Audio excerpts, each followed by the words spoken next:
All right, guys. Anthropomorphic races, species, stuff like that. Mm-hmm. What animal, besides like the obvious cat, dog, blah, blah, blah, in your everyday life, would you be most terrified of running into in its anthropomorphic form? Shark?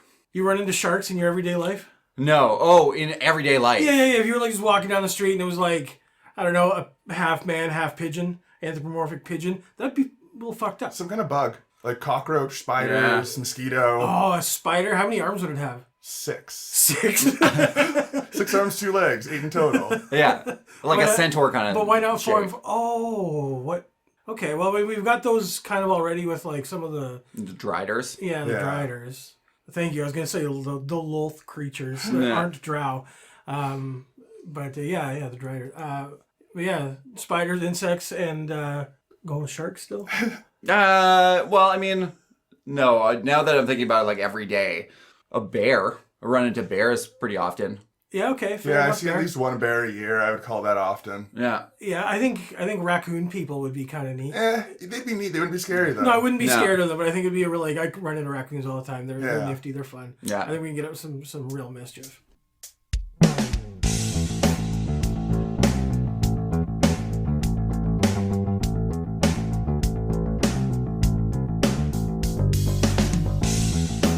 Welcome to the It's a Mimic podcast, where you never know what you're going to get.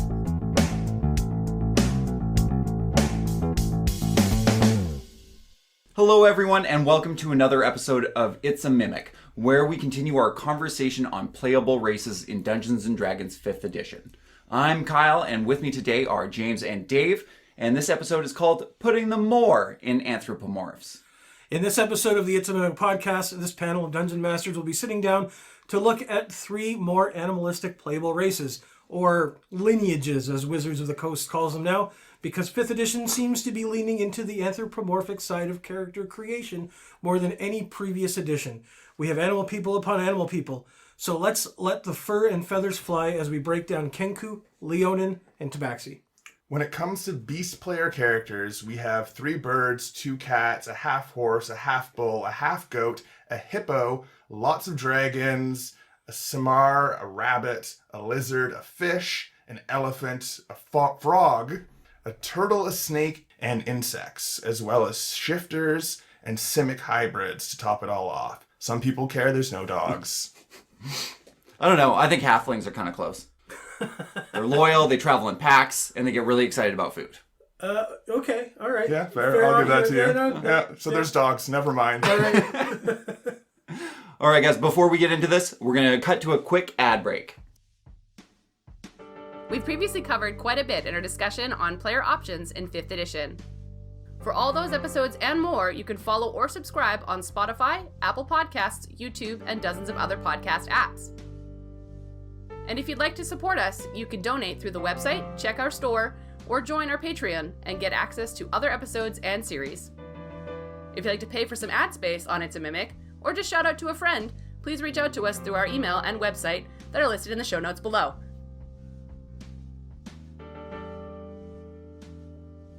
Before we continue any further, I would just like to thank Orion for becoming our latest Patreon member. Thanks so much. We're already having a good time chatting with you in the Patreon Discord. There are 3 shows that are being released later in the week. One of them is a Legend Lore, where Megan and I sit down and talk about one of the third-party supplements for 5th edition, and in my opinion, probably the best one I've seen so far. That'll be available on the Patreon for silver tier subscribers. Additionally, on the Patreon is going to be a bit of a debrief where I sit down with Megan and her longtime L5R game master. We go over her homebrew campaign that she ran and what it was like for her to DM. And finally, available on the regular channels and on YouTube later in the week is going to be the next episode on Undead, where we cover not just more skeletons, but the beefier, scarier ones, all the way up to Skull Lords. But before we can do any of that, we gotta finish this episode. So let's get back to it. All right, guys, so I have a couple questions. Do you guys prefer to play the standard fantasy races, the weird planar nonsense, or the Anthropomorphs, and why? Let's roll some initiative. All right. Yeah. Well, on the thing. Oh, nat 20. Oh, but it got knocked off. Fuck you, Nat 20. Reroll, Kyle. You gotta really fell off, Kyle. Yeah, all right. You gotta reroll. 5. Oh. Suck it.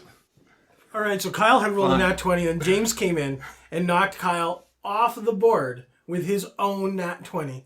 That's okay. Saving the best for last. It's fine. All right, well. I can believe that. Let's If hope that that- helps you sleep at night, Let's we'll hope that's go the with that. It does. Okay. I believe that. For me, it depends on the game you're playing and who you're playing with. Playing some of the weird, especially planar races, a lot of players, at least I played with, they're a little complicated. And they wouldn't like playing with a character who has these abilities. Whereas other groups of more experienced players would love that extra added something to a game. Mm-hmm. Yeah. I find that I don't ever really deal with the weird planar stuff. I don't have the best, or it's not my strong suit. With See, I'm not even doing it now. Like, describing things is not my forte. So I struggle with that, not just as a DM, but as a player. So getting these big, grandiose, visual things to me is really hard for me to put that onto paper. Does that make sense? Yeah. So I tend to steer clear of that. It also normally adds, I play a lot of Eberron. To me, that would be something like the Kalash Tower. I know they're not extra planar, but they kind of fit into that weird. they're little I'd say. So I don't like that would add another mechanic, right? With this, like others, like it's just it adds more, which I think in some cases is good, but in my scenario, for me personally, it takes away more. But let me tell you, the Anthropomorphs, I've done them a couple of times with the one shots. I've done the lizard folk and the heron gone, and it is a blast. They're gimmicky. You can have fun with them. Every animal has their own little like. You know, the herringons, they hop, they're rapids, right? Lizard folk, they talk a little funny. They maybe sound a little bit different than everybody else or something like that, right? Like you can really get into them and lean into like the features of the animal a little bit more and have a lot of fun with it. Okay. Right? So I think It's that's probably a what better I would do. jumping off point for a character. Exactly, especially one that like a one shot, like I was saying, Yeah. that I'm not going to really super flesh out, but I want to be able to have a little personality. Yeah. Right. Okay. Me personally, I'm pretty indifferent to all of them. I just like a well-written character, and that's what gets me going. You know, like when I'm making a character, I think like the lineage is the last thing I come up with. Like I'll come up with a story idea, and then I'll try to figure out everything else, and then I'll try to pick the best one that I think fits with the story or where it can go with it. Yeah, you try to use your storyline to fit that. Yeah, Yeah. makes sense. Okay. So besides dogs, what kind of anthropomorphs do you want to see next? And what do you think would make them unique? James? Oh, we've already said some, but it's a hard one. There's a lot of good creatures that could be done. I'd like to see a capybara. Okay. The friendliest of all animals? Yeah. Just absolutely pleasant to be talked to, most friendly person, but it's a barbarian. Yeah. So as soon as the fight starts, they just lose it. Absolutely go feral on you. Foaming at the mouth, everything. Yeah, all right. They got those big nasty teeth Yeah. too. All right. Yeah, I mean, again, that's a hard question because like there's so many different kinds of types of animals, even like mammals, water creatures. I think water creature anthropomorphs would be a lot more interesting than like, you know, we've got rabbits, we've got elephants, we've got horses, we've got bulls, we've got everything. But, you know, what about the underwater creatures? I want to say like anthropomorphic octopus.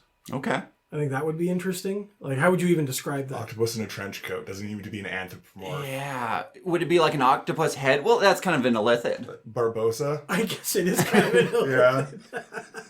Well then, well shit. All right. What about Anglerfish with the like light on the front of their head? Isn't that the guy from SpongeBob? I don't know. I didn't watch What? SpongeBob. Yeah, I'm neither did I. a little too old for SpongeBob. Yeah, I have a niece. Yeah. Yeah, sure. Yeah. Yeah.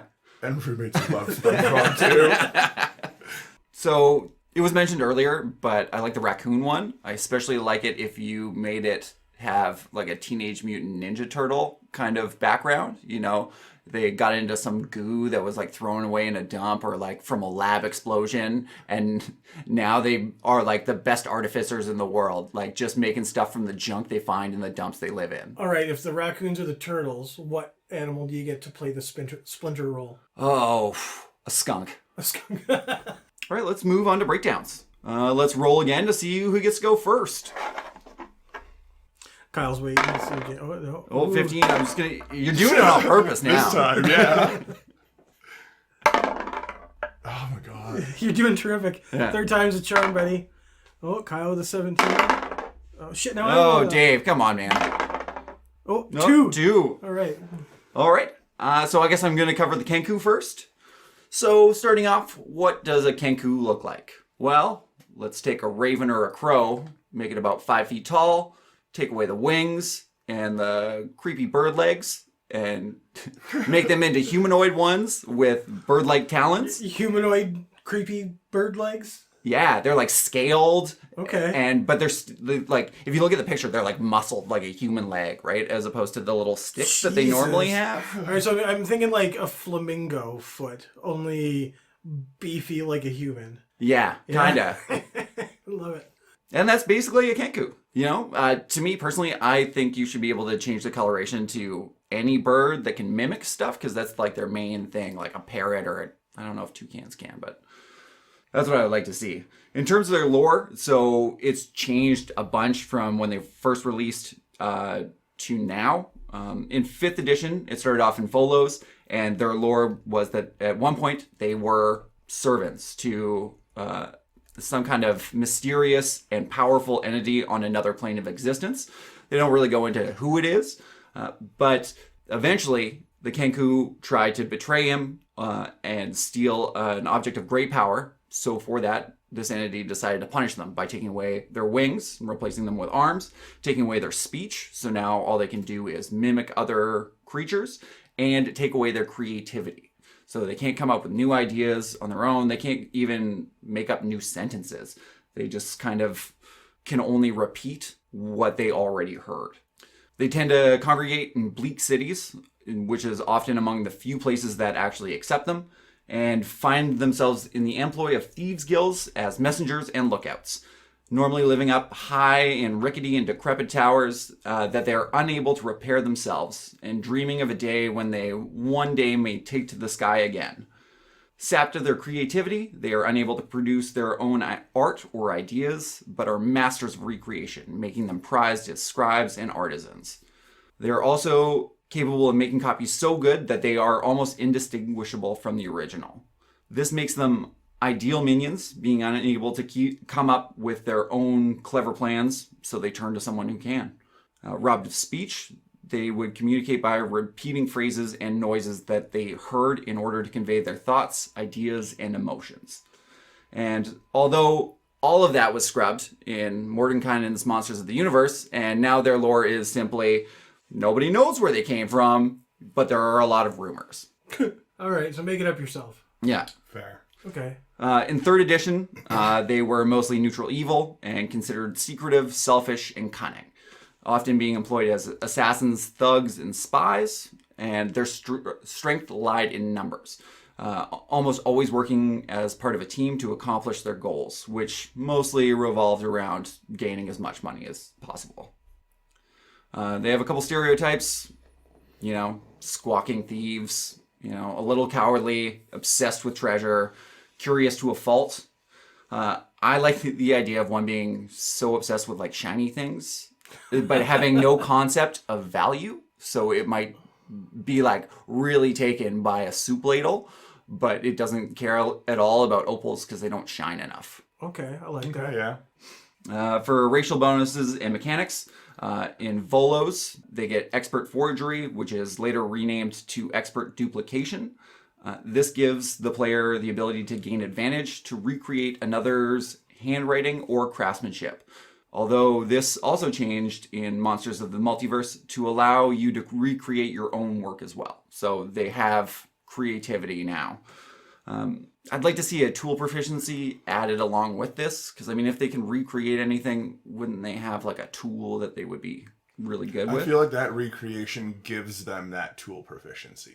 I feel like if they're recreating something, they have the tool proficiency for whatever tool that is, whether it be tinker's tools, blacksmith tools, forger's tools, doesn't matter. But if it's a new, unique creation, then they should have a tool proficiency. Okay. At least that's how I would do it. Yeah. I don't know. Do they really need it?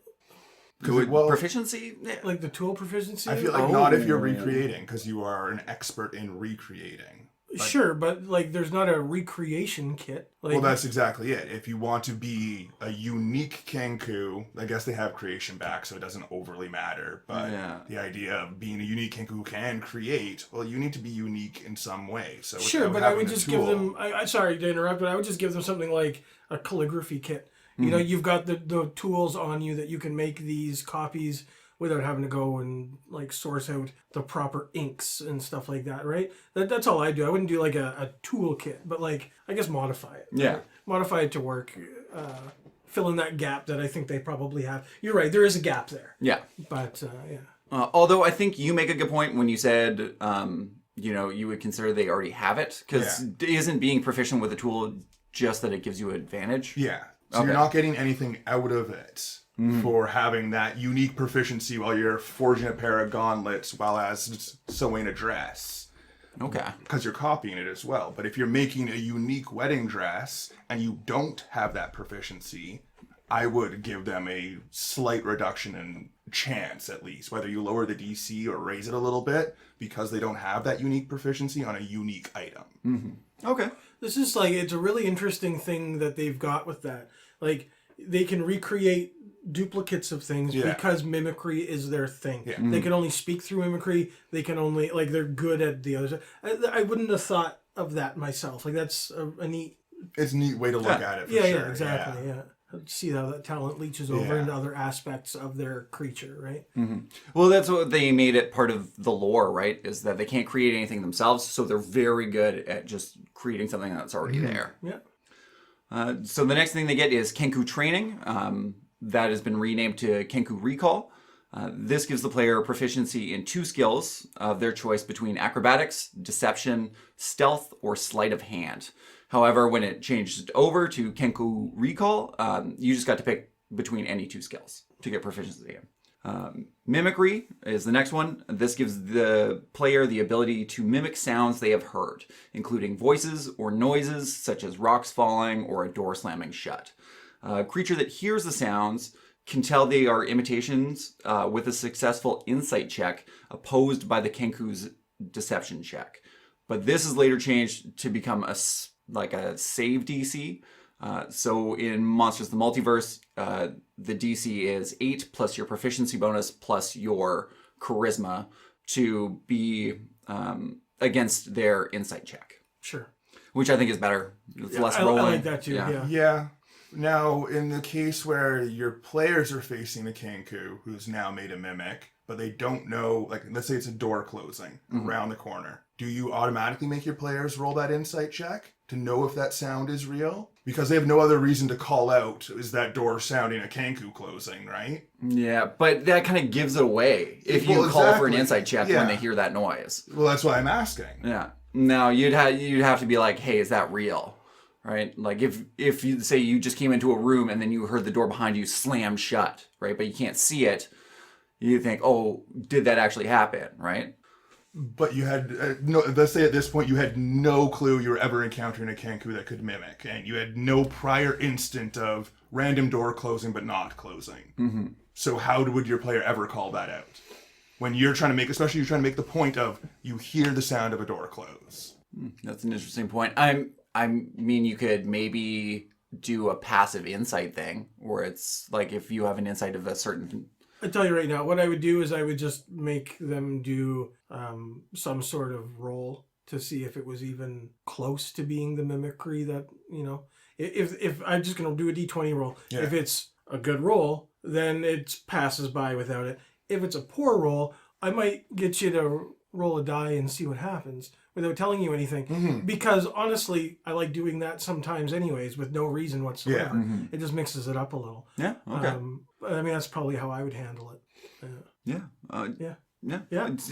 Honestly, for all of these skills, I think they're pretty niche. Like, I don't see them coming up in a lot of campaigns. Like, I think it'd be good for a political intrigue campaign, right? Where you can make fake documents and, like, get people in trouble, or, if you have to collect a bunch of items, but I don't know. Yeah, but the only reason to bring it up is because DMs need to remember if your player can use it, you can use it against your player. No, yeah, absolutely. For languages, in Volos, you could read and write Common and Oran, but you could only speak using the mimicry trait, And Orin is the bird language. Okay. Which doesn't really make sense to me. Like, they can read, right? And they can make the sounds, so they recognize words, and they know what they are. Why do they have to wait for someone else to say it, and then they can only repeat that sentence?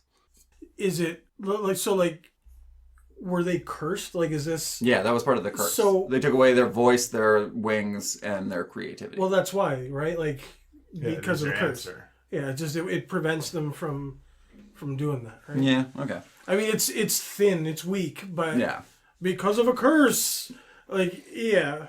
But I think that's probably why. Either way, they changed it in Monsters to allow them to read, write, and speak Common, and then one other language of their choice. So they don't have that limitation anymore? No, not anymore. Okay, good. I remember we played with a Kenku one time. Actually, I'm not even sure if I was in the campaign. This point with Justin. He was a Kenku. Oh, yeah. And I don't think I was actually there for those sessions, but I can only imagine. I was always hearing stories about how annoying the Kenku was because they always say the same things. I don't think that Kenku lived long. No, I don't think so either. His characters didn't seem to live. No, they definitely don't seem to live long. No, but most of them seem to antagonize someone in the party. Yeah, normally it's his wife's character, Yes. though. Yeah. And she's normally the one to kill him or allow him to die. Well, So for role-playing this race, if I was going to use them, I'd try to mimic a crow's behavior as much as I could. Clever. They're going to be using tools, empathetic to their own kind, capricious, easily distracted by shiny things. yeah, and when you get to your family reunion, you're going to have all sorts of great murder jokes. Yeah. Yeah, and loyal to their nest family, right? They're like, once you're in with them, you're in. Mm-hmm. But they're going to be paranoid of you until you earn their trust, kind of thing. Was it Kenku's that we were doing? It was a Candlekeep one-off that we did. They ended up going into the Shadowfell. Maybe spoiler alert, I don't know. And they got red cloaks. It was the bird people in the Shadowfell. You guys came across the Vistani Travelers. I don't think I was there for that one. No? I want to say they were raven people. But I can't remember if they were specifically Kenku or not. Was the story going somewhere? No, I just I'm trying to like think of where I had run into like these raven characters. Oh, okay, before. okay. Sorry, my mind's going a million miles a minute, but my mouth isn't keeping up. So I'm over here now. Now I'm back over here. Yeah, all right. Yeah. All right. We've all been there. For combat tactics, I mean, they're going to try to get their jump on their enemies. They're going to use pack tactics. So, and I see using a lot of feints, right? So, attacking from one direction until the party commits to an attack that way, and then running away from that one, and then the guy showing up in the other direction and like shooting them down, right? It's just going to be like quick attacks in and out. They are kind of cowardly, right? They're not very big. Seems like this would be a good rogue. Yeah. Oh yeah, absolutely. So let's roll some initiative and talk some questions. Let's do it. 17. 13. Big old 4. All right, talk some questions at me. All right, Dave, give me a quest idea for these guys. These guys, if I had a Kenku, I would want him to be almost obsessed with figuring out how he can fly again like his animal cousins. Yeah. I think that would be the thing. That would be like, you could do so much with that. It doesn't even need to be a main storyline, right? You could do that through leveling up or through, town time or whatever, right? Like, it's just such a... if I was a bird and I look like a bird and I walk like a bird and I can make bird noises, but I can't fly, that's a pretty shitty bird. Yeah. Looking at you, penguins. Yeah. For me, along the same lines of flight, but on the opposite side, cut the flight feathers of every other bird race you encounter. Jesus Christ. If I can't If I have can't anything fly, nice, no one can fly. Jesus. All right. Okay. So as you go out, there's just a grounding of all bird creatures I was in the direction expecting of you to say travel. it doesn't matter because birds aren't real. Well, the birds are part of the government. They are real. They're surveillance equipment. Yes. Yeah. Why do you think they stand on power lines? that's how they charge. Yeah. Okay. There you go. You guys are on board. Okay, yeah. All right. So this isn't... The first one isn't really a quest idea. It's just an image that I had in my head. And I really wanted Did it hurt? to mention it. Yeah, I did. My genius sometimes is painful to me. Oh, it's painful to us too. Yeah. So it's a pirate parrot Kenku with a human-shaped homunculus that sits on their shoulder like the parrot. Yeah, Okay. that'd be a good character for the players to encounter. Yeah. Oh, yeah. It would be a great NPC. But as for an actual quest idea, the other one I had was, so they live up high in these like rickety towers that they can't repair because they just don't have the ability. So I like the idea of, they got scared out of it for some reason. So, and they ask for the party's help to clear out whatever's in there. Like, say it's an old wizard's tower and they woke up the ghost by accident. But it would be really fun, like, going through and there's just like a shitload of natural traps, all right? Like, floorboards just give out underneath them, like, rubble collapses from the ceiling. Just make the party paranoid as shit. On the idea of that, too, you can do in the opposite, where you get a group of Kenkus wanting the party to take them to an intact wizard tower so they can mimic their tower back to proper scale. Okay. All right. So they have to survive this trip through a massive jungle where they're trying to more or less get themselves killed for every shiny glint off the water in the river. Yeah. And you have to get them there and back alive so they can fix their tower. Jesus. Okay. I like that a lot. And you just have the party herd cats for 4 or 5 sessions. Yeah. It's the world's worst escort mission. Yeah. Mm-hmm. All right. Dave, you got any role-playing tips for us? I think the one thing I can say with the Kenku is that, like, to me, when I think Kenku, I think mimicry. Mm. And I think there's a lot of good role play opportunity with that. But I also want to say that you can make it grow old real fast. My role play tip on this one is, if you're going to play a Kenku, play it at the right table and read your audience and know when it's going to kind of be a problem. Yeah. Because I think that it probably will eventually be a problem, right? Yeah. They do talk about that in the flavor text, where it's like, you're probably going to piss off your party if you're constantly like repeating it. So it's better to explain what your character is doing, right? Like, say my character is making the sounds of rocks falling because he's angry. Or he doesn't like this. That being said, I don't think it should scare you away from being a Kenku. Mm-hmm. Just make sure you're doing it at the right time, at the right place, right? Like, it's. I think with most of the anthropomorphic creatures, time and a place. Yeah. Right? Yeah. That's good advice. On a similar line of a time and a place, but as a Kenku, you're not learning what you're repeating the day you met your party. You had years of life before that where you've heard a whole bunch of other things that you can use to form sentences. Mm-hmm. So just because you haven't heard "go around the left corner" with your party doesn't mean you can't say it. I would pick and choose what you say. Don't have a full vocabulary. More niche, the better. But nonetheless, there's more words you can use than what you just heard with your party. Why use many words when few words? Yeah. That's perfect. That's a great example of it. You can't fill a full sentence, but you can use enough words to just get your point make across. grammatic errors. Yeah, grammatic errors. Yeah. Instead of saying specific, you say Pacific, because you've never heard the word specific. How many times have you done that, James? Dyslexia is a bitch. All right, Dave. How about exploration clues? I think, honestly, I thought that it would be really interesting, like you were talking about this, like high up rickety village.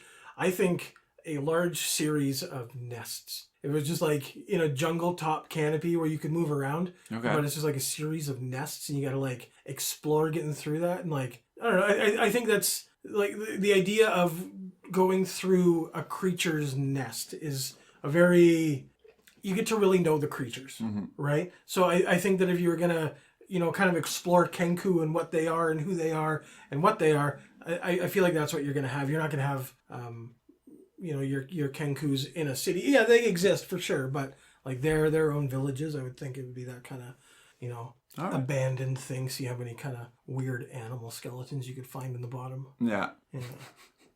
Just a whole bunch of Aarakocras that they just murdered. Yeah. For me, having the party traveling and getting little figurines left of them at every single time they go to sleep. So they'll have a new little figurine of one of the characters, but in a moment that no one should really have seen them. So they're getting clues that something's copying their likeness every single night, but they don't know what it is. Oh, okay. So the group of Kenku following them, and just giving them hints that, like, we like you guys, we want to be friends, but we don't know how to interact with you. Yeah. So, here, this is how people know we're copying you. You know it's a mimic. All right, interesting. I'm just, as soon as you said, catching them at moments when nobody was supposed to see, I just imagine a statue of like a hand. Wow, Kyle. Oh, come on. Now we know what you do when I you're guarantee home you, alone. yeah. Hold on. People aren't supposed to see that? Well, sometimes they pay for that. Depends on what you're into. I was going to say, like, isn't that why I live stream? As long as they're paying for it, it's fine. Yeah, as long as it's consensual. Okay, all right, yeah. I don't like that pause. It doesn't Yeah. For me, I think they would be invaluable resource inside of a city, especially one that's built like a rabbit warren, with like a lot of dead ends and gang territories. And when your party is trying to figure out their way through, these Kenkus could. So Google Maps. Yeah, Google Maps just showing you I around. want to go here, and they're like, okay. Yeah, this is Turn how left you do. at the next exit. Yeah. Or this is how you do it without dying. Like, you don't want to go into this territory because these people will murder you. Yeah. I think that these guys are also the perfect messenger to, like, get a riddle across. Mm-hmm. Right? Because they're going to be speaking in what they know, but it's not going to be your perfect understanding of the language. It's going to be a little off. There's going to be a puzzle there. It's a riddle, right? Yeah. Okay. I think you could work that into these guys. They could be like, the kickoff to a quest kind of thing. Oh, interesting. Like, they're using their mimicry traits to give you like a bunch of pieces. Yeah. For one thing. Yeah, but they can't figure it all out, right? Yeah. But they can recite pieces of the puzzle back to you. Yeah. But you got to try to figure it out. Okay. I think it could be an interesting thing. They listen to play 8 with. people telling them the solution to the problem, and they're only giving you one of the 8 voices at a time. Do you have 8 people talking in your head, James? 7. 7. Don't be rude, Dave. The 8th guy's quite pleasant. Okay, Dave, how about combat? These guys to me are very roguey. They're going to be get in, use your bonus action to get out, hit hard, hide in the shadows. That's combat to me with these guys. Yeah. I don't see too many of these guys being paladins, and if they do, it's just going to be for Heronius every time they speak, right? Not even the god they actually represent. Yeah. I like the idea of maybe these guys being spellcasters, and they only know how to speak the words of the spell, so you'll ask them a question and they'll accidentally cast Fireball. Right? But, that's all they know. That's all they learned. That's all they, But, I think that these guys just got rogue written all over them. That's how I would probably do them in combat. Yeah. They got their, like, nimble little feet and stuff. Like, it seems to fit quite well. Is there any kind of rogue that you would go for in particular? Assassin. Yeah. These guys, they're shadowy, sneaking around. Yeah. That's what I get from it. I don't see too many of them casting spells like an arcane trickster or anything like that. No. Yeah. Maybe thief is that? Thief and swashbuckler, I think. Yeah. Maybe thief. Your parrot guy would be the swashbuckler. Yeah. Oh, yeah. Maybe ranger. Like if you're looking for something outside of rogue. Yeah. Okay. It gives you some of the, you can mimic other animals, so when you're hunting the bears, you can mimic some bears to try to pull them in. And if you can be a ranger, you can be a druid. Yeah, and that's probably as far as I go with it. Yeah. Do you have any tips for combat? Or If you're doing rogue, hit hard. If you're doing ranger, try to avoid direct physical combat. Stay as far the fuck away as you can. Use your mimicry to your advantage. yeah. All right. Use it for battlefield control. Yeah. Yeah. Okay. Like you know what I'm getting at with that? Like it can really... You can mimic the sound of someone casting fireball from where you are. Yeah. To distract attention or to alleviate attention on someone else. Yeah. Pull attention away from the spellcaster towards you. Pull aggro to you. So you okay. can, you can take a hit before your sorcerer can take a hit. So if someone's taking a hit, you could use that as a way to draw or help draw the attention. Okay. Yeah, that's a great idea. Yeah, use it to bluff your way through stuff as well. Yeah. Maybe he can make the noise of, other people coming down the hallway. Oh, that yeah. kind of thing, the right? sounds of running feet or something. Yeah. Something like that, right? Like you could have some fun with it. There's a lot you could do with that in combat. Yeah. All right. Great. Who was next for their character? I believe I was with Tabaxi. So Tabaxi, also known as jungle people or catmen, are a feline humanoid type race from the jungles of Mesoteca. Mesoteca, what a weird name. Do you know about that, Dave? Sorry, no. No, I thought it was one of your Magic the Gathering realms. Nope. No, isn't it in Chult? Never heard of it. Well, anyways, that's where the Tabaxi are from. They're taller than humans, generally about 6 to 7 feet. Their fur colors range from light brown to light yellow to brownish red. As it goes to the proper lore, Tabaxis have eyes that are slit pupils, similar to cats, green and yellow. But as a lot of races, especially the anthropomorphic ones, play whatever creature you want that is of that race. If you want to play an all-black cat, an all-white cat, go ahead. Yeah. It makes no difference to the actual game, so enjoy yourself. Yeah, hell yeah. Tabaxi society is built around clans, and most of the clans are split evenly between males and females. Tabaxi sometimes live in layers and stay in one place, but they often move around. They're a nomadic group of people. They often do not like to trade with anyone. They like to use their claws as weapons or their teeth. Yeah, it sounds like cats, all right. Yeah, they're just basically a human size, if not bigger, cats. If Tabaxis do trade with outside groups, they usually do it through a third-party proxy. So that'd be one interesting way to bring them into a game. Hey, I know a guy. Yeah, I know a guy. Most Tabaxis won't attack any other sentient race, especially a group of race, unless they're an extremely degenerate type of clan. Like what? Like what? You, Dave. Like me? I'm not a clan.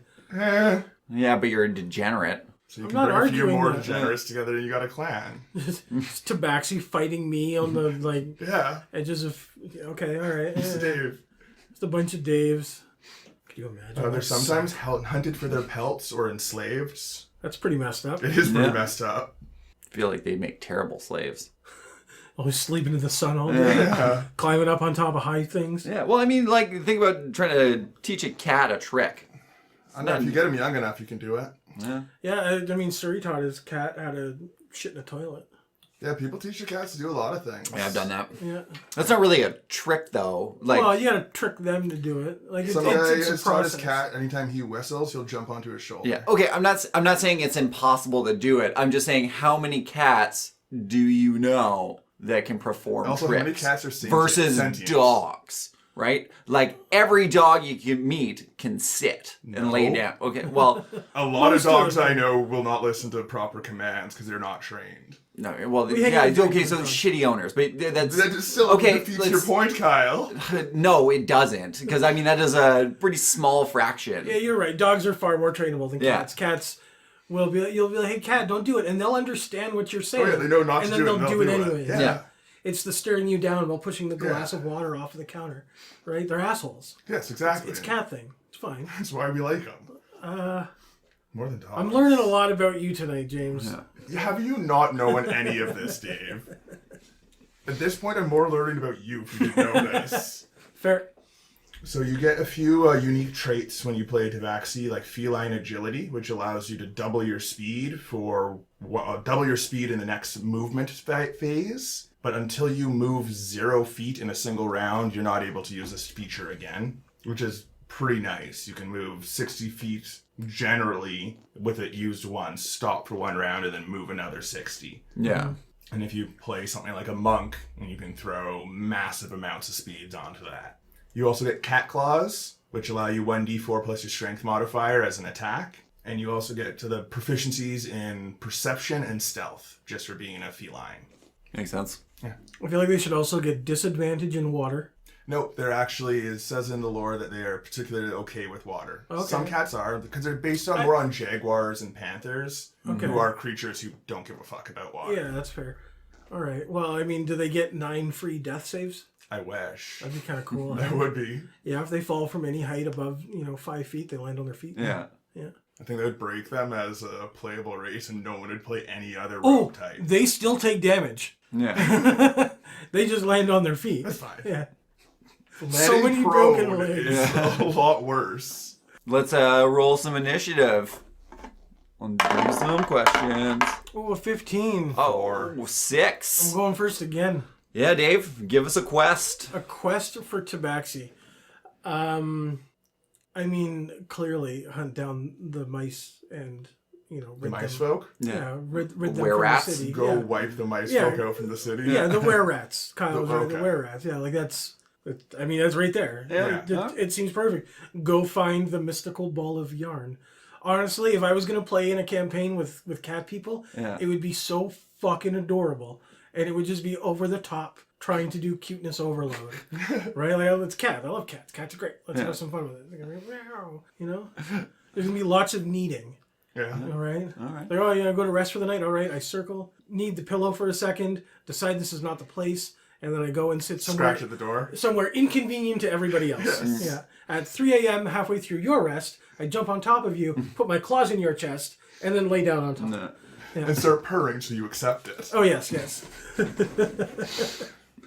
For me, it's, so in their lore, it talks about they love mysteries and lore and learning stuff, and they get obsessed about certain things. So, like a particular treasure and stealing it. So, I like the idea of this Tabaxi recruits your party to help them steal a particular treasure, right? But then this Tabaxi betrays you by using you as a distraction, like your party getting caught as a distraction for it to go in and steal something. And then I think it would be a good intro to a reoccurring character that you are battling constantly in your quest to recover a bunch of items. So every time you go to get a new item, you also have to, stop them from getting it while trying to get it yourself. So you run into them multiple times? Yeah. So every time you run into them, it's going to be look what the cat dragged in. Yeah. Yeah, every time. There you go. Yeah. I like that. That's a good idea.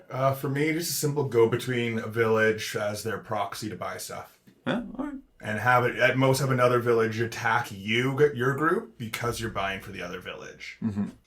Are they very territorial? Like, do they not they're like nomadic groups for the most part, so they don't overly care that you have this territory. But if Group A is getting a bunch of iron to make spears, Group B may be a little worried because of their family feud. Yeah, okay. All right. Dave, role playing. How would I role play a Tabaxi? Honestly, I would probably just do like some sort of apathetical character that really actually cared. Just like it's fine, whatever. But like, no, he Secretly. Look at no, it's fine. I don't It's care. fine. Yeah, I just like it. And I think they would be purposely confrontational, like very passive aggressive, but like directly confrontational. I think that's the vibe I get from these guys, right? So like James, just in general, I would play James. Yeah. Fair. Good choice. Okay. Better than a Dave. I don't know. I got a whole army of me coming to attack, right? But a bunch of delinquents coming. They didn't say they were you. No, degenerates. Degenerates, sorry. I mean, Get it right, You're not man. wrong either Yeah. way. Yeah. For me, the only thing I can really think of is aloof. Like Yeah. you never really know what it wants, but vengeful too, right? Like if you fuck with them, they will not forget, they will not forgive, and they will shit in your clean laundry at the first opportunity they can, right? It just doesn't matter. Whatever you did to a cat to get them to treat you this way. I don't, but I mean, I've heard stories, right? Like, my one friend, when he first moved in with his girlfriend, right? The cat fucking hated it. He was jealous, didn't like him being around. The cat would only shit on his pillow and would shit on his laundry, right? And he wanted him to get out. Maybe they were love poops. It's like, I love you. No. No? Okay, all right. You don't like love poops? Okay, Dave, Dave, we you told have you to stop remember, doing that. not everybody is a degenerate. Somebody's getting a love poop later. James, how about you? For me, a similar standoffish, but I'd pick one person in the party that's your person. Yeah, okay. So like they want to do something, you're like, yeah, I'm on board. I'm going with them. Someone gets in their face, you're immediately backing them up. But as soon as they try to be nice to you, you're a dick to them. Yeah. They're like, oh, thanks for the help. Go fuck yourself. I'm not helping you. I just hate that guy. Anthony. Anthony. Yeah. One of our Thursday players, yeah. All right, Dave, what about exploration clues? I don't know, flavor to me for the cats, like if you are exploring in caves and stuff, this guy is going to have some sort of advantage. He's going to be going up high and getting the lookout. Cats like to know what's going on around them, and they will climb and get up to where they know that they can see everything. He is going to do the same. Or, sorry, the character is going to do the same. Right? Yeah. And that's probably, like, do a little more explory, that kind of way. Kind of get up into things and use the terrain a little more, right? Not just, walk into the room and blah, blah, blah. Try to, actually explore, right? All right. For me, I think they would make a great resource. Like, I would love to have them as an NPC. I think they got a lot of fun lore and a lot of fun backstories. I recently just did an episode about emerald dragons, and I would really like teaming them up together, especially after you talked about being a go-between. Like, emerald dragons, they love lore, they love collecting stuff, but they don't want to talk to anybody. Right? They do all they can to avoid everybody. So I think this would be a good team combo thing. Yeah. For exploration, a lot of, if your party's trying to find, or they're interacting with a Tabaxi tribe especially, a lot of small little animal gifts would be a great way to introduce them. So the party's, they have the edge of their alarm spell, the Tabaxis know exactly where it is, and poop. there's Love poop there. Love Yeah, poop, exactly. yeah. Little love poop there for you. Little turd of friendship. Yeah. A little ball with a bell in it. Yeah, like little things, little gifts. Maybe a bit of meat for your party to eat. Like I took down a small deer for you guys because it looked like you guys were hungry. Yeah. How often is your character coughing up a fur ball? It depends how often they have access to water. Yeah. I mean, they would need it fairly frequently. Like, they gotta I'm not drinking water, like cleaning water. cleaning water, your toilet water. Depends on the cat. Dave, you're not helping yourself with this whole degenerate label thing. I wasn't trying to. Okay. I have an image to uphold. Thank you. Yeah, okay. Dave, how about combat? Combat. These guys don't seem like frontline fighters. These are going to be your tacticians, your back row archers, your support. Yeah. Right. I think they will probably be the first player to speak up in an interaction, but they will also be, not the first player to pick up arms and get into the thick of it, I don't think. Not unless you really piss them off, right? Very apathetic. Would rather just avoid the hassle than anything, I think. Yeah. But yeah, no, I definitely second line. That's how I would kind of do these guys. Focus on that. Again, probably more ranged weapon, ranger, rogue type of thing. Yeah. Yeah. Yeah, I would definitely go like Inquisitive Rogue, I think, for this one. But yeah, I agree with you. It's a stalking hunter, right? Like, it is going to wait for the right moment to strike. Right? Go in, try to take it down in a single go. Yeah. Yeah, I think these are pretty much slam dunks for most of the anthropomorphic creatures. Yeah. Elephants are big and tanky. Loxodons are. Tabaxi are sneaky. Kenku are roguish as well. There's an archetype almost to each one that you can really lean into. I think it should be pretty obvious for most. Yeah. I would do hit and run rogue. So yeah, you will go into the front lines, but you're not staying there for more than your attack. Yeah. And if you pick up an alarm feat and with your already high dex, you're going first. So take targeted attacks. You already have that advantage. You already have assassinate. Why not do a targeted attack? If I'm doing all my 66 to the guy's head, even if I roll poorly, that's not a good day for him. I like the idea of running, hitting and then running away, but doing completely needless parkour while you do it. And Up on the chair, parkour. jump up on the chair and then the table and then do a flip and then run back the way you came, but then break left and go back to where you were and jump up here again. Yeah, and then use your feline agility to do it again. Exactly. There you exactly. go. While you're yelling parkour. Parkour! So many Office references tonight, hey? All right, Dave, I think you're up next. All right, I got the Leonin, and let me tell you, I love the Leonin. I have played a Leonin barbarian, and he was the best. His name was Xenthos of the Shalemane. Dan actually wrote a song about him. If you guys write in and bug Adam enough, though, I bet that Adam will post the video of Dan singing the song. Oh, all right. I would love to see this. Right, I'll show you afterwards. I got it on my phone, but visual medium. Yeah. But I got it. It might take me a minute to find it, but okay. But it was good. Because his name was Xenthos, it was to the Menthos theme. So yeah, okay, it's good. It's good. He played the guitar he did a great job. Very good. Xenthos is now dead. They killed Xanthos the last session. I was not there. Oh, that brutal. It sucks, but I mean, this is my hunting time year. I was away.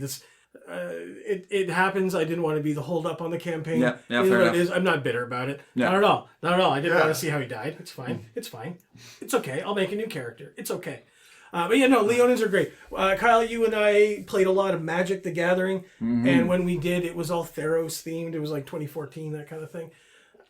And Leonin were heavily featured in those.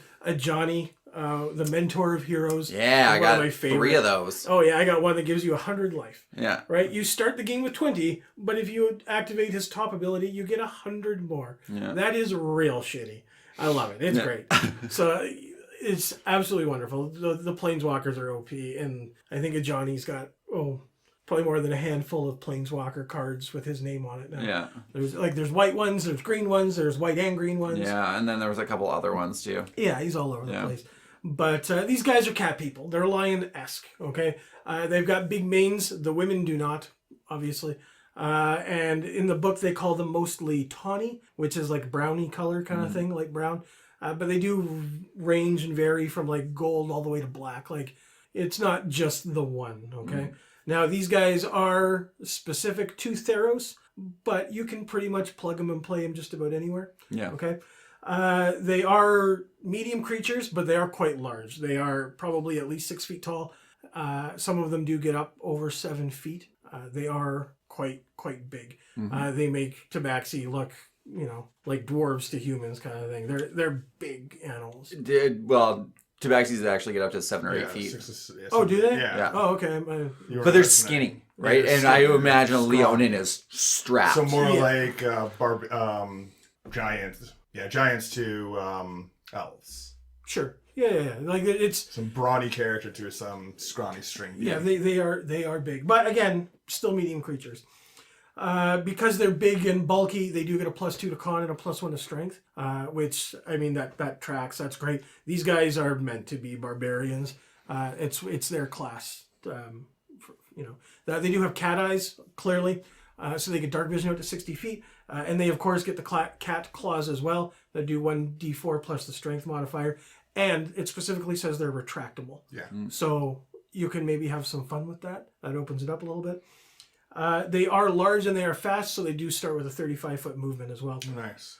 Again, they are from Theros, and in Theros, they live in an area called Oreskos, which, think of it as big, large, open plains of rolling hills and stuff. You're going to find all sorts of creatures roaming around through here, but this is where the Leonin mainly reside. They are tribal, and they're a matriarchal society, but they do have cities as well. They do kind of roam around a little bit, but they do have their cities as well.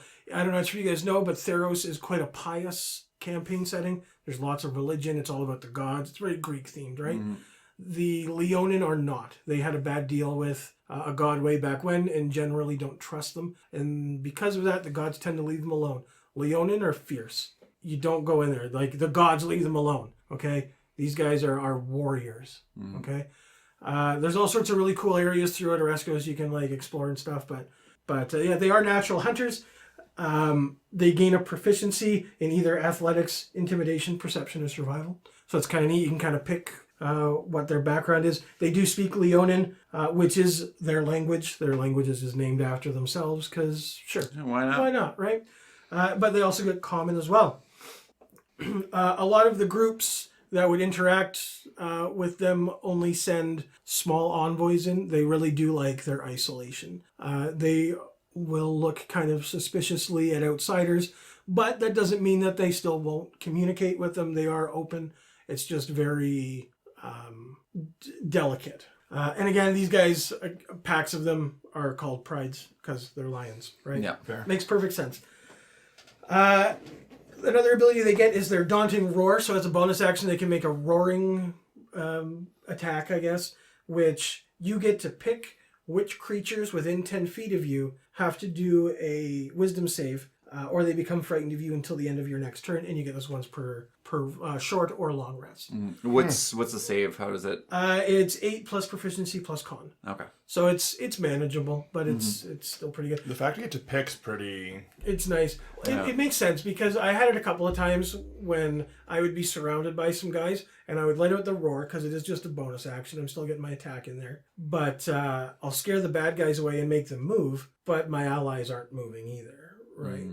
Yeah, I feel like that should give your allies automatic advantage, but they should still have to roll against it. But I understand why you wouldn't have your allies roll for it. Yeah, maybe in the right scenario it would. Yeah, well, I mean, like, why would you be afraid of your teammate yelling?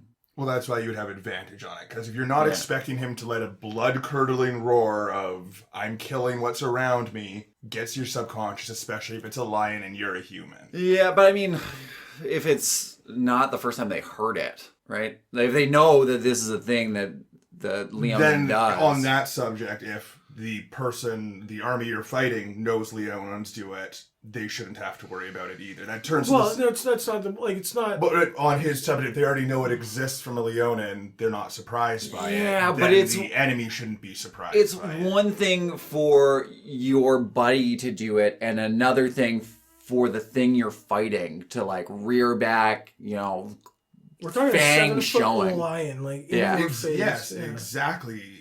Even if you're friends with that 7-foot lion that's right beside you making that yell, I feel like even as an ally, you should have to make a save against that because that's still scary. I'd have primal instincts in all of us that react no matter what we care about.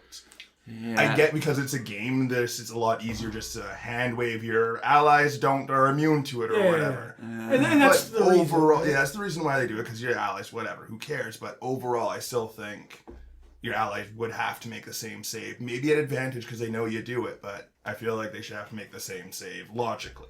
Honestly, I'd I'm not have to about disagree. changing the DC for allies. Like, Yeah. I play with the numbers quite a bit Yeah. while I'm DMing, and that's kind of one of the things I might look at. Yeah, like your Just allies have an easy time doing it because they know you do it, but... Again, I think it would probably have to fit the context of the conversation. If you were going to go in with a PC that was Leonin and knew that it was going to be a confrontational discussion, you're probably going to be waiting for this. It's not going to happen, right? But if it's out of nowhere, they flip, they rage, and they start screaming. Yeah, maybe in the right circumstance, I could see it. I'd have to disagree. I don't. Yeah, again, I think it would have to be the right scenario. Yeah, But no, no. I would never make an ally do it. That's you. No. Yeah. When a Leonin walks in the room, though, they almost you notice. They command respect. Okay. And if you don't, you can end up on the wrong side of Leonin pretty quickly. They are very eager to fight and show that they are better than everybody else. They want to show their superiority, and they're not afraid to do it. That being said, once they've done they've proven that, they're good with it. They're done. They're not going to hold a grudge. They'll move on. Not that the one who lost might not, though. Right? So it actually gave me a lot of ideas about, like the Lion King and Scar. Oh yeah, Right? Yeah, me too. Yeah, you just, you lost. Well, Yeah. it's lurking around in the shadows.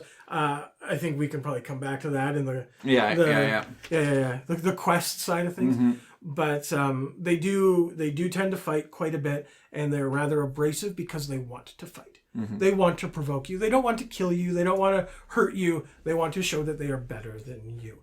They want to spar with you. They want to wrestle with you. But it's not even physical. They just maybe want to argue with you. Yeah. Right? Leonins are smart. They are. They can be scholarly. I did mention that they were a matriarchal society. All of the prides come together once a year, and they actually elect a person, which, when translated from Leonin, means speaker. And the speaker is the one that interacts with the outside world and kind of communicates between the Leonin doing their own thing and everybody else. So it's a very interesting society in that manner. So the speaker, is it a woman? It doesn't have to be. Okay. Okay. In fact, in Theros, it currently isn't. The speaker is Brimaz, who there was actually a couple of cards you're familiar. Yeah. So he was the speaker and has been for quite some time. They elect it every year, but he's actually been re-elected many, many times. So there's a lot of rich history that goes on in Theros in relation to, everybody, but these guys in particular. There's a lot going on there. Okay, cool. Yeah, most of them aren't very pious. Like I said before, they kind of shun the gods, and the guns shun shun them in return, right? So, but they do in the book give you this neat little god table for Leonin. Let me just pull it up here real quick. It essentially, you roll on a d6 table when you're making a Leonin, and it gives you their attitude towards gods. Just to pick a couple. The first one, I'm amused by the antics of the gods and their earnest but ultimately deluded mortal champions, and I feel smugly superior in my detachment. Yeah, I like that. I like that. Another one, I'm certain every bad thing that happens can ultimately be blamed on the gods, but I roll my eyes at each new twist of fate and try to get on with my life. So it's built right into it. It's just a d6 table. I won't read them all, but there's some nice little flavor in there. It's fun little flavor, yeah. Yeah, I kind of like how they added that in there. Mm-hmm. Yeah, but yeah. All right, cool. Let's ask some questions. Let's roll up. Rolling. Oh, all right. Oh. Knock Dave's off. 2. 2. Oh. Not 20. All right, Dave. Give us some Lion King inspired quests. Some Lion King inspired quests. So essentially your father dies and you end up with a pig guy and a little, I don't even know what Timon is. A pig? Oh, a warthog. Yeah, that's Pumbaa. Timon Yeah. and the other guy. What's he? He's Meerkat? Meerkat, yeah. So you end up... No. Honestly, there's a lot that you can do with this. If you were going to branch out, maybe they're trying to... Your character is trying to make a name for himself, make a name for his tribe. Honor is a very, very malleable thing to play with. And these guys are just chock full of it. These guys are honor-bound barbarians. Mm-hmm. It's how I see them anyways. Yeah. And I would probably play with that side of it. Just kind of question them and make them proven themselves, right? What I liked about them too is there's tribes, right? But then there's also clans that operate independently of the tribes. Like there's Night Swifts. Oh yeah, and there's sun guides and stuff like that. Yeah. There's a lot of different stuff going on with the Leonins.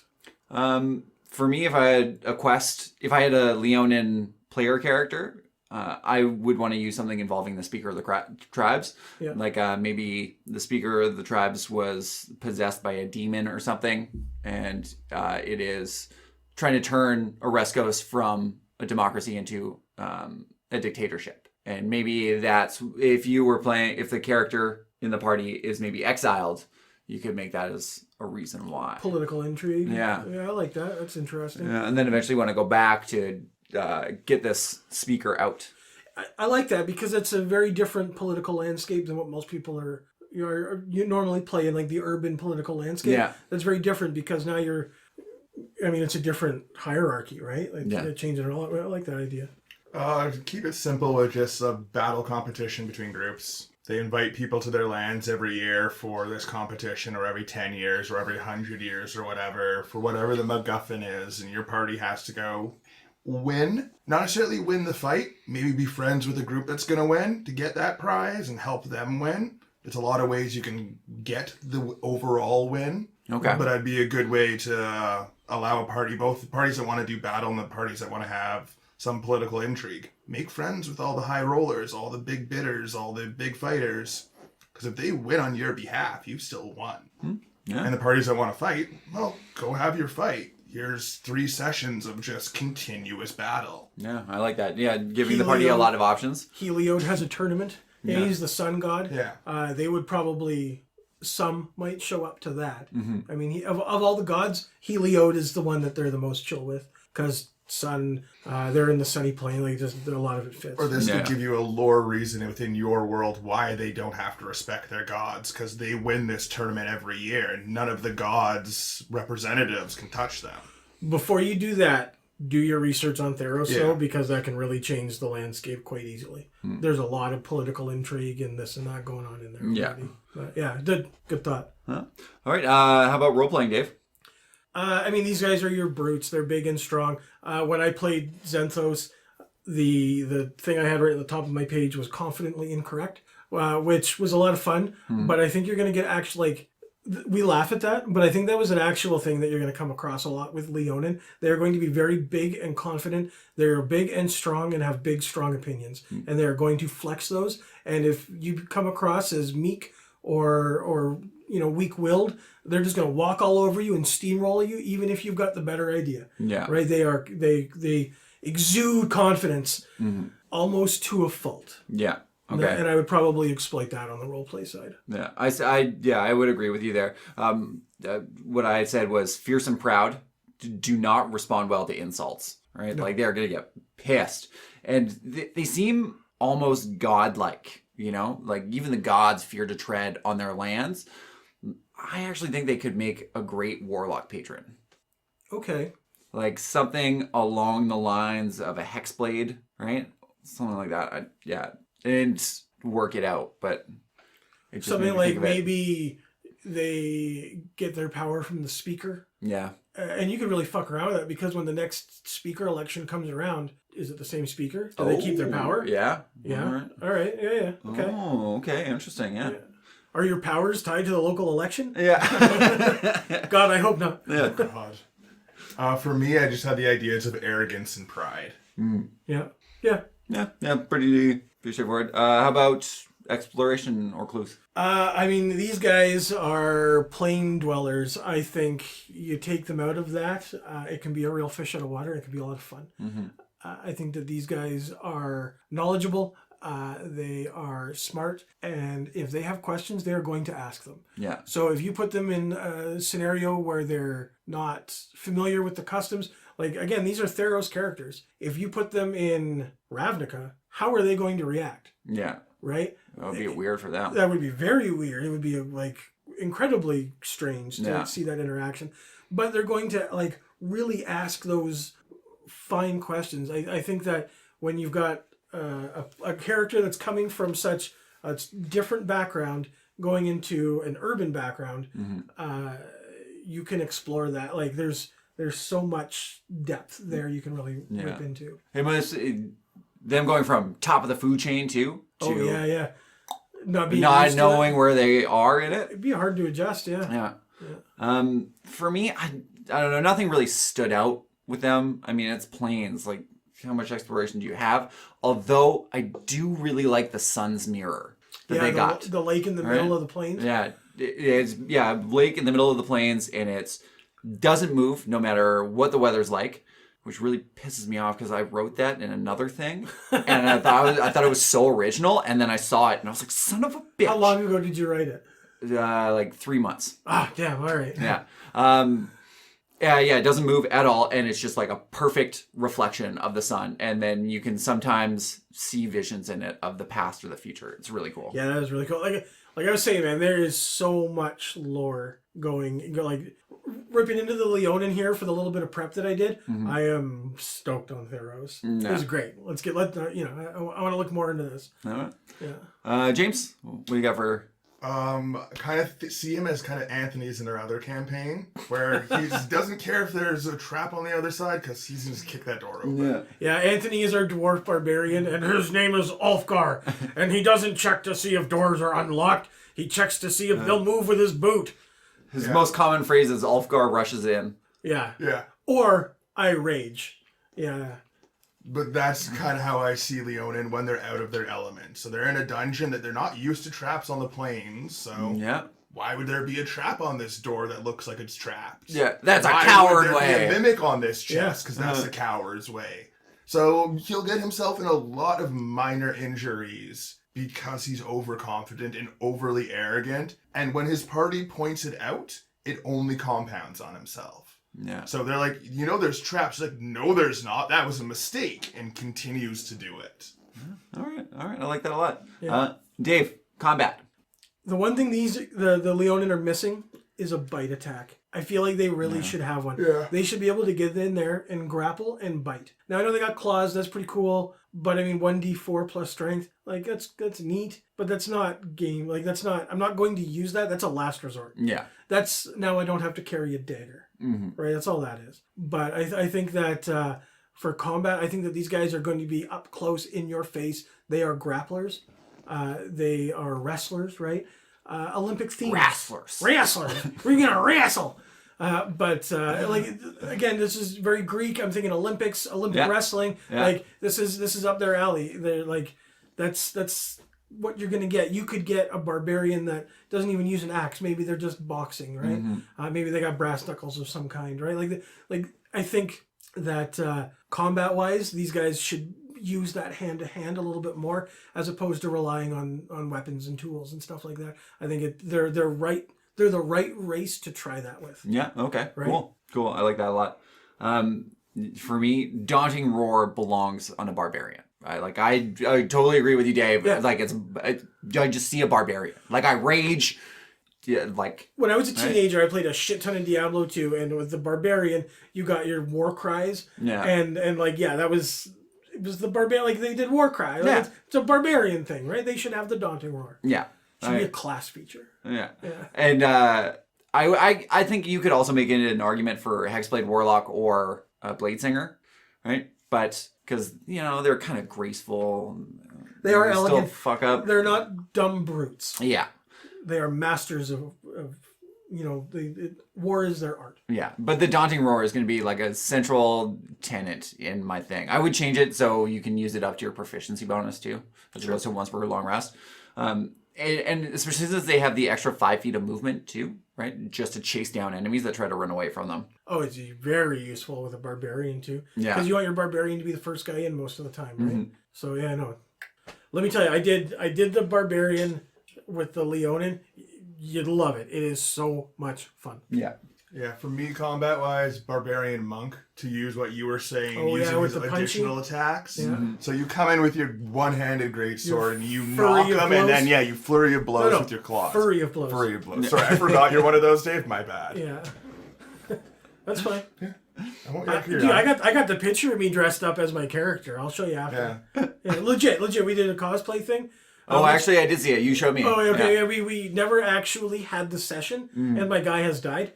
So Megan and Charlie and Dan, and I think I showed it to Mieka and Adam. Yeah. I think they saw what it looked like, and of course, but the people that I played with, I don't think most of them saw it. It's too bad. I guess it's time for Xanthos too. We're doing a funeral on next session for them, so maybe I'll show up like that and just Just sit there quietly I'll the just whole say time. have a nap on the table. Get coins, put them on on your top eyes. on top of the coffin. Yeah. Just have a nap with coins on your eyes. Yeah. All right, guys, before we wrap up this episode, we're going to cut to our last ad break.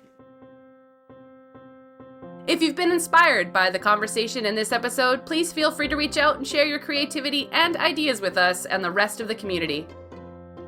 You can reach us on Facebook and Instagram or on our subreddit r/itsAmimic. Also, if you're feeling particularly generous, please follow and subscribe and leave us positive reviews, likes, and comments. Engagements like that help us pop up on search engines and keep this show running. Any final thoughts or inspirations from you guys? If you're playing any of these as a one-shot type of character, then lean into whatever racial characteristics. And also know the table. I say that with almost every race you play, every class you play. Know the table and the people you're playing with. A lot of people wouldn't put up with a Kenku that's only repeating what it's heard in the last 3 sessions. Yeah. The point of the game is to have fun. Yeah, trying to have fun, and your friends are trying to have fun too. You're not playing alone, you're playing with a group of people, so make sure everyone's enjoying themselves. Yeah, that's great. Yep. Again, I really do like the anthropomorphic characters for one-shots specifically. I think that it could probably wear a little thin if you lean into the animalistic stereotypes. If you're going to do like a long 2-3 year campaign, yeah, it'll work. It absolutely will. You can absolutely do that. But I think that it does fit better with single use only. Yeah. Because you get to explore a little bit more. And I mean, the gimmick is that they're a humanoid looking blah. That's going to wear thin quick. Yeah, I can see that. Yeah, you have to have a little bit of character growth outside of their lineage, right? Something that goes beyond it. Yep. Any thoughts from you, Kyle? No, that was pretty much it. All right, so that's all for our discussion on Kenku, Leonin, and Tabaxi.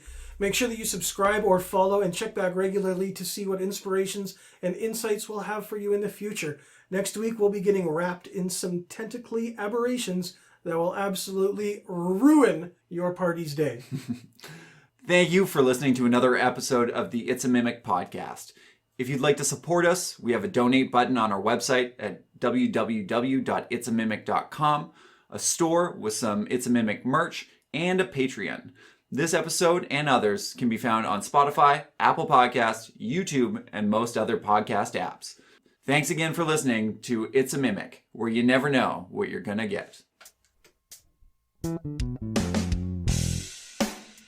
This has been an It's a Mimic production. Please check the show notes for this episode to see links, time codes, and credits, and don't forget to reach out and share your own inspirations.